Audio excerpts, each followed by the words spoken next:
All right, so the UFC 300 press conference just finished. I just got back to my hotel room to come and give you a quick talk about it. Listen, this fight card is phenomenal. Top to bottom, it is historic. And by the way, Dana White just announced fight of the night, performance of the night, knockout of the night, any bonus of the night will be given a $300,000 bonus. Both guys want bonuses raised from $50K for the special card. Can we make this happen?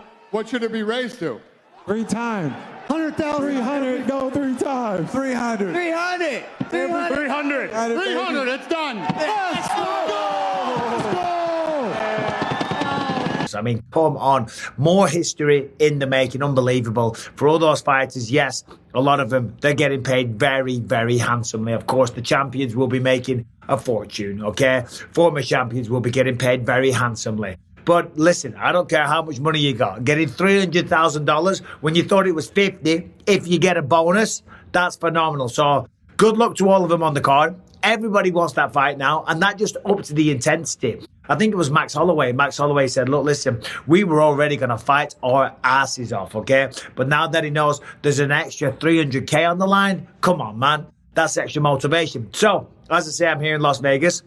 There's the Sphere behind me. What a thing that is. What a view from a hotel room. Anyway, so the press conference, it was a pretty cordial affair, to be honest. I think Jamal Hill and Alex Pereira, they stole the show, okay? As I say, this is a monumental, historic event. And the fighters were, you know, they were so appreciative to be a part of this card, right? Jim Miller, UFC 100, 200, and 300. And you never know. If there's a bonus for 400,000, he said he might even be on UFC 400. So I think he's taking the piss, but you never know. If anyone can do it, it's Jim fucking Miller. Come on, Bruce Buffer, get it together. So, as I say, no one was really talking any smack, okay? People were confident, of course, you know, but very, very cordial. Max Holloway, Justin Gaethje, right?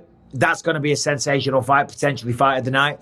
There was no argy-bargy. There was no bad blood. There was no trash talk. There was nothing like that. It was all about respect. They understand the threat that each other possess, okay? But the crowd loved it anyway. The crowd were losing their absolute mind. I was there covering the event for TNT Sports. Happy to be a part of the team. Check out the coverage that we did on that, by the way. But as I say, everyone was cordial, but not the main event, okay? Jamal Hill and Alex Pereira. Of course, listen, that's a tremendous fight. Alex Pereira, 2-weight division champion. I don't need to give you his history.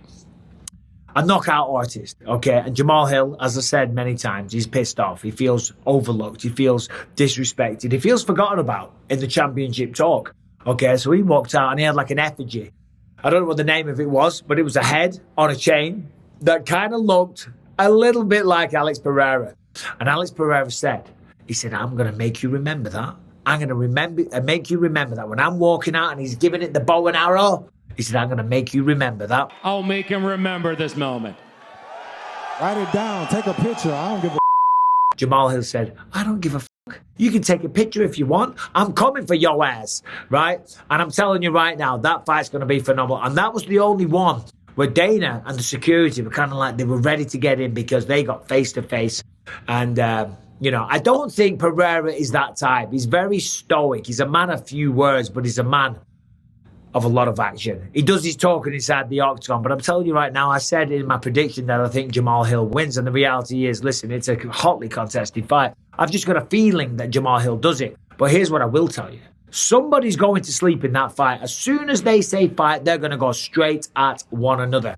And they are probably going to go home with an extra 300,000 because the anticipation for that fight is going to build and build and build. As we know, 2 former champions, first fight of the night. But they're all waiting for that main event. And the anticipation is going to be ridiculous. And when the referee says fight, they're going to go right at him. Jamal Hill doesn't care. He's not going to be scared, right? So the arena, the roof is going to blow off the entire place. And they're going to get an extra 300K. That is a fact. Now, the most booed man of the night.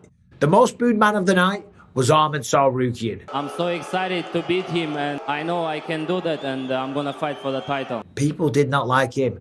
Anytime the camera went to him, the boos were ridiculous. Anytime he spoke, you couldn't hear him because he was just drowned out by a massive chorus of boos. Now, Ahmed Sarukian, he's not popular with the fans, but I tell you what, if you love mixed martial arts, you like him because he brings it every time, and his technical ability is up there with all of them. He's world class on every single level. But of course, so is his opponent, Charles Oliveira. Charles, of course, he got a massive cheer, right? Everybody loves DuBronx. He's the man, right? He shows up every single time, win or lose.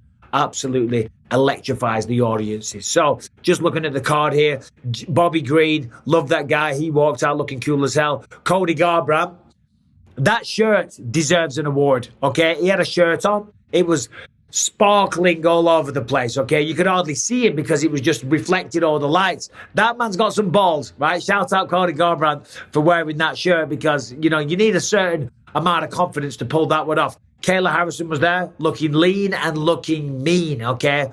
Kayla Harrison, of course, used to fight at 155 pounds. And she's making a debut at 135, but she did look lean. She looked absolutely ripped. And, of course, she's very excited to throw some elbows. You guys ever seen me throw an elbow? You're ready for some elbows, okay? It's going to be ground and pound. It's going to be nasty, and there's going to be a lot of blood on the canvas. In the PFL, you can't throw elbows. She said, just you wait and see. I'm going to take Holly Holm down, and I'm going to elbow and smash her to pieces, and you're going to see a lot of blood. Now, this was a kind of surprising. Bo Nickel, a very nice guy, a very well-spoken guy, a man that has no controversy around him whatsoever. He was another guy. Anytime the camera went to him, he got booed massively, which I just didn't understand, right? There's no controversy with Bo Nickel. He's undefeated. Maybe people are booing him because he's getting too much of a push too soon. I don't think he's getting too much of a push too soon. I think the UFC, I've said it before, they understand what they've got. And I think he's going to realise that potential. Will he be a champion? We'll see. But he certainly has the ability, and I wouldn't be surprised if he does. But as I say, right now, the fans are not on his side. Zhang Weili versus Yan Jiaonan, the old Chinese affair. Zhang Weili, she's been working on her English. Okay, she was speaking English to the crowd. That got a massive cheer as well. Hello, everybody. And Zhang Weili, she never stopped smiling throughout it all, right? She is an absolute sweetheart. She's a savage inside the octagon. But you can't help but like her, right? She's a phenomenal fighter and seems to be a really, really lovely, sweet person. And Yan Jiaonan, she was all business. She was locked in. She was dialed in, right? There was no smiles from her. Nothing but business. What else have we got? Yuri Prohaska and Alexander Rakic. Bit of bad blood between them two. Alexander Rakic saying that Yuri is a fake samurai. You're from the Czech Republic. You're not Japanese. What are you doing? Right? There's a bit of bad blood there. Right? These two are both from Europe, not too far from one another. They know some of each other's training partners and stuff like that. And they know a few stories about each other. So there's a bit of bad blood there. And Yuri Prohaska was cool, calm, and collected, saying, listen, I'm going to make you pay. And then I'm going to fight the champion, whoever that is. So I'm not looking to be the king of Europe. Looking to be the king of the world. That's a good one to look forward to. Aljamain Sterling, mixed response from Aljamain. Of course, as we know, even when he went out there and beat Henry Cejudo in his home state of Newark, New Jersey, he got booed to high heaven. This time today, he got some boos, of course, but he got some cheers as well, and he was happy about that. He said, it's nice to get a few cheers. It's actually kind of nice to get a couple of cheers. But it doesn't matter. He's going out there facing Kelvin Kattar. That's a great fight. Kelvin Kattar's a man of few words. He didn't say too much. But Aljamain Sterling might be turning the crowd around, And it's funny because he's not the champ anymore, and all of a sudden people are being a little bit nicer and a little bit friendlier. Jalen Turner, Renato Moicano. Moicano got a massive pop, okay? Moicano. We know he's got a big personality. He shows up. He's got great grappling, great striking, but he's got a tough one against Jalen Turner. The striking of Jalen Turner is ridiculous, okay? It's Anderson Silva-esque. I'm telling you. Jalen is a man of few words. I've had him on the podcast a few times. He doesn't say too much. There's never anything controversial. The only thing controversial about Jalen Turner is the referee stoppages. Last time over Bobby Green, he smashed him to pieces. And Bobby Green even spoke about it this week, said, what the hell? I'm waiting for the referee to stop it. And he's just getting pounded and pounded and pounded. But of course, for Jalen Turner, you just keep going. Now, this is a phenomenal event right from the opening start. We're all sitting there. The crowd is packed, right? Woof. And then the graphic for UFC 300, it looked like a graphic, but it was a curtain. The curtain drops, and everyone's there. All 26 fighters. That was really cool. That was a nice touch. We've never seen that before. Typically, the fighters, they get introduced one by one as they're walking out. So that was a bit of a different twist. So all in all, a great press conference. The excitement is building. It's going to be a historic event. I am rammed. I'm absolutely slammed. I'm covering for TNT Sports, ESPN. I'm doing Power Slap as well.